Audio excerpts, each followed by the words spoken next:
Fala, galera, ligada aqui no Podcast Sul. Nós vamos falar do Coritiba nesse vídeo. Estou com o Dirk Lopes, meu amigo de TV Bandeirantes. Daqui a pouco chega Napoleão de Almeida, após o título estadual do Coritiba.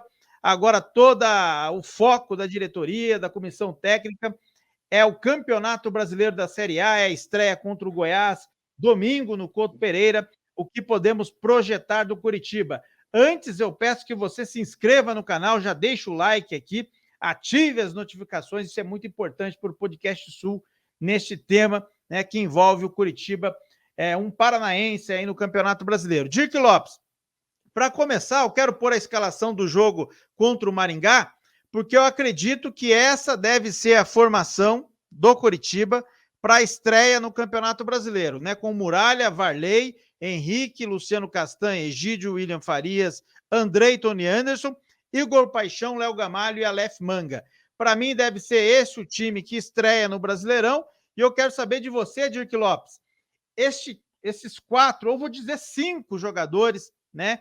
Eu vou colocar o trio de ataque, Igor Paixão, Léo Gamalho e Aleph Manga, Tony Anderson e o Andrei.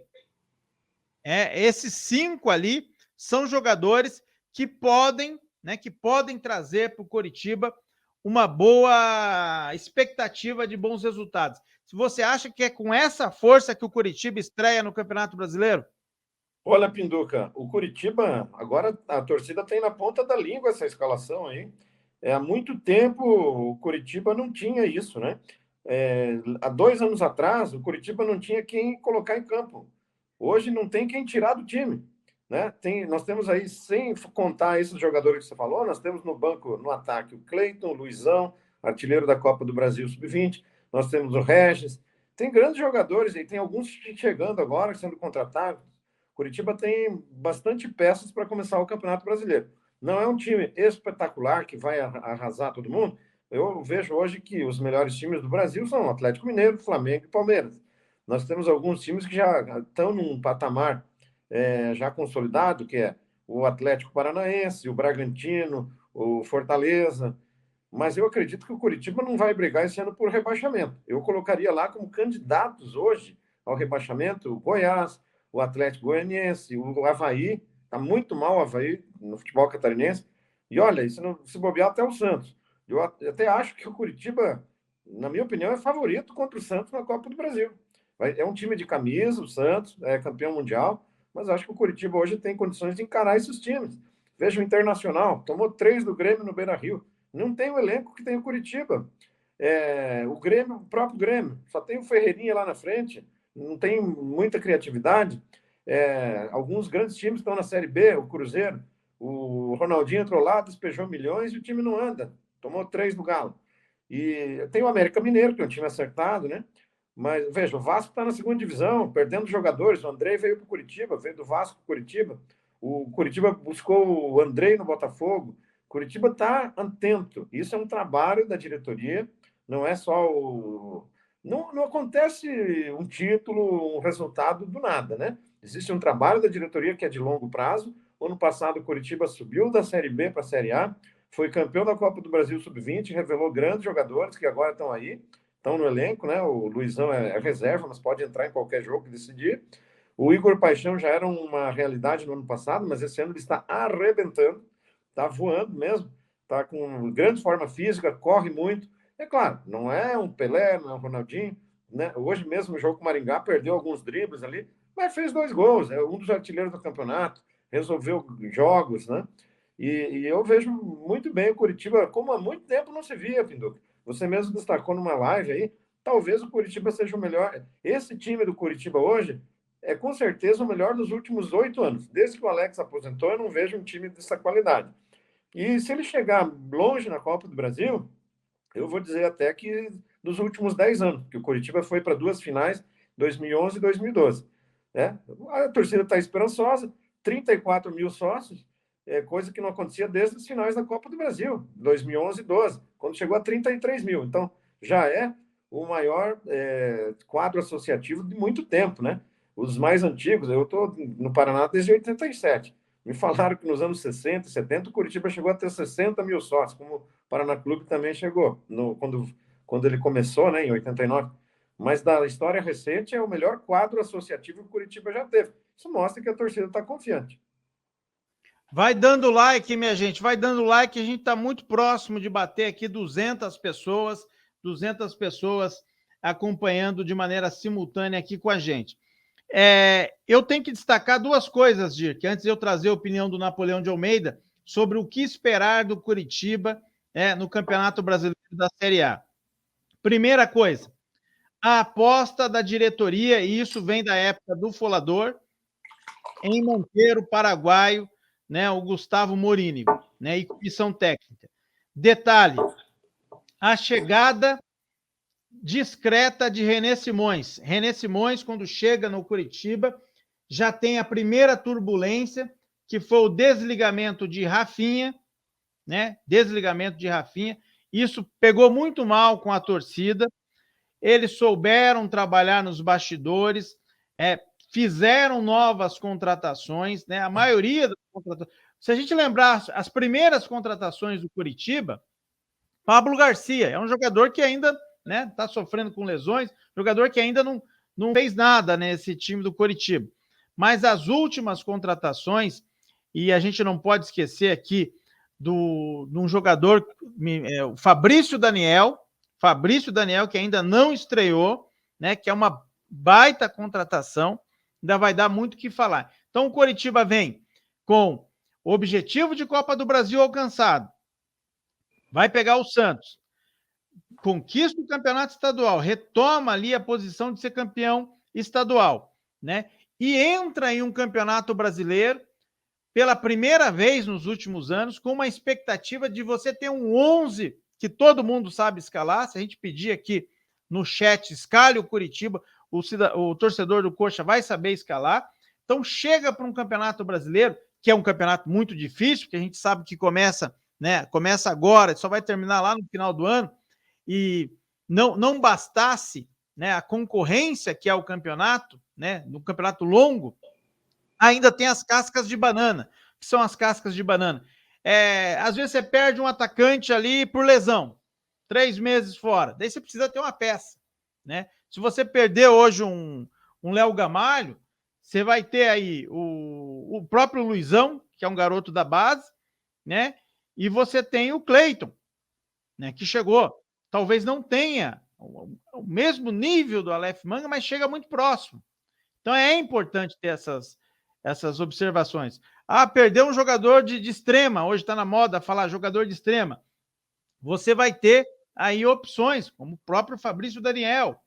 Então, o Coritiba conseguiu trabalhar um elenco nos bastidores que traz essa tranquilidade para o Gustavo Morínigo fazer a sequência do Campeonato Brasileiro. Começa contra o Goiás. Daqui a pouco a gente vai falar mais desse jogo. Eu quero chamar o Napoleão de Almeida, narrador do Grupo Bandeirantes, transmitiu o Campeonato Paranaense pela N Esportes. O que esperar, Napo, do Campeonato Brasileiro pelo Coxa? Ponto aqui da cabine da N Sport. Estou passando aqui os melhores momentos, Tenho certeza que você já exibiu os gols do título, se com narração melhor ainda, Espero que tenham gostado aí. Para falar desse debate agora do Campeonato Brasileiro. O Campeonato Brasileiro é muito difícil, muito difícil.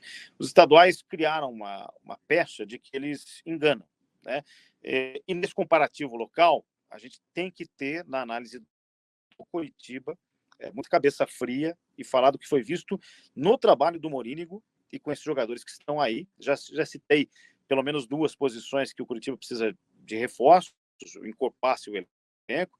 O gol é uma discussão bem legal, que também acho que seria interessante ter uma outra peça aí, Se der para trazer um titular, melhor, senão acho que o Muralha pode ajudar na Série A. Mas, enfim, já citei, Egídio e William Farias ali, você tem o Val no elenco, enfim, precisa melhorar alguns setores. Mas eu vejo o seguinte, ganhou o estadual, diante de times interessantes, o Operário, tenho certeza, vai fazer uma grande Série B. Maringá, infelizmente, para as atividades, Então não, mas o Cascavel, que perdeu o fôlego, eu acho que tem estrutura para fazer uma boa Série D. O Londrina vai fazer uma Série B, ok. E o Atlético não é o Atlético, o time do Atlético a gente discute muito aqui, É um Atlético imaginário ainda, mas que tem.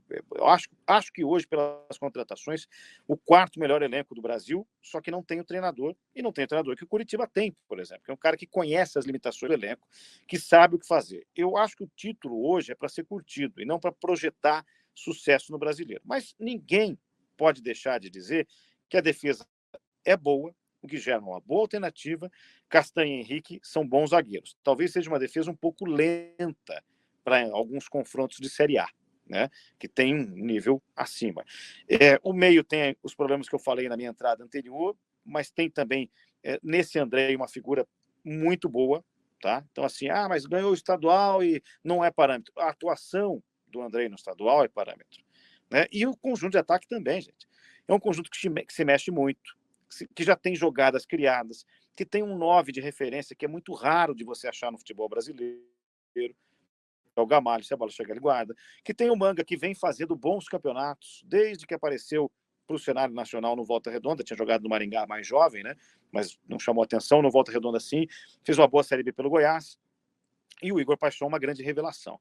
Eu acho que o Robinho compõe bem elenco, que o Regis compõe bem elenco, o Tony Anderson vai ser titular, entrosou bem, funciona ali como um quarto membro, né, desse quarteto aí, bem interessante, já tem experiência de Série A, jogador campeão de Copa do Brasil, né? Então ele não é, rodou por Bahia, rodou por Bragantino, ele tem condição de fazer aí uma boa temporada. Então, olhando o desempenho do Curitiba, eu acho que é time para brigar por vaga em Sul-Americana.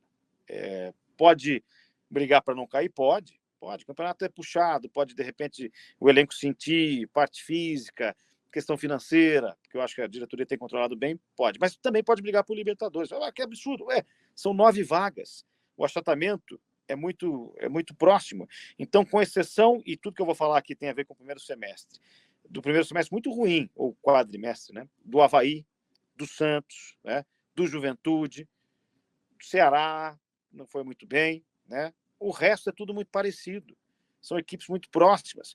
Você tem lá os 3 que são flagrantemente favoritos, Atlético Mineiro, Palmeiras e Flamengo, são favoritos ao título, né, do Brasileiro.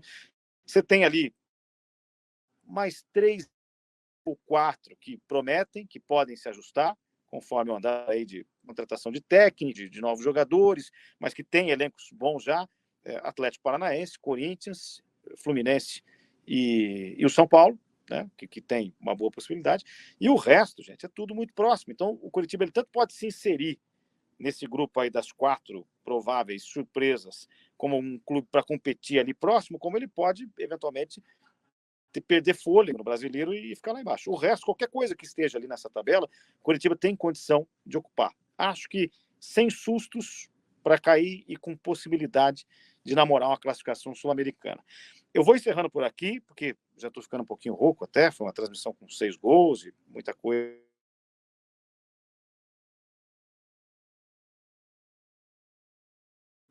Travou o Napa aqui, ó. Vamos ter uma semana quente aqui no canal Podcast. Voltamos, né? Que acompanhou as transmissões no Futebol Paranaense.tv, que acreditou nesse projeto, que usou o cupom, né? Tem esse descontaço aí. E a gente vai trazer muita novidade, viu, Pinduca? Você já está antecipando algumas aí, mas a gente amanhã tem muita coisa para chegar. A gente vai contar isso no tempo certo. Um abração para vocês.